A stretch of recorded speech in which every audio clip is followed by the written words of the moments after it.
दुईजना डेटिङ बसिरहेको रहेछन् अनि अब तिनीहरूलाई मैले यस्तो प्रयाङ्क गर्छु अब तिनीहरूको रियाक्सन चाहिँ हेरौँ है गाइज ल अब मैले क्यामेरा यहाँ राख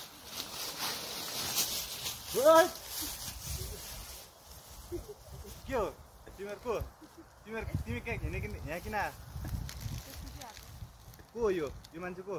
ब्रो तिमी को कहाँबाट आयो कसरी कति महिना भयो हिजो भर्खर तिमीले मलाई म्यासेज के गरे 1 वर्ष के हो बरु यस्तो हुन्छ हुन्न म पुलिसलाई फोन गरिदिन्छु अर्काको गर्लफ्रेन्डलाई यार यत्तिकै गर्ने यार मेरो म्यासेज खै यो म्यासेजले के गर्छ तिमी के भयो किन यस्तो मान्छेलाई हेरे बनाइदिने यार अर्को बोयफ्रेन्ड रहेछ अनि छ भने भन्नु पर्दैन बोयफ्रेन्ड रहेछ यार उसको के साथी भएर अनि साथी भयो यहाँ खोल्सामा बस्छ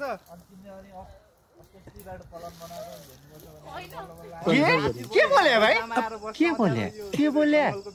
के जथाभावी बोले कस्तो काफल खाना कहाँ पनि हेर्छ कहाँ यो काफल हो कहाँ छ काफल पनि बस्छ अनि काफल अनि म चाहिँ को त साथीभाइ हो अनि ऊ चाहिँ उसँग बस्ने म बोयफ्रेन्ड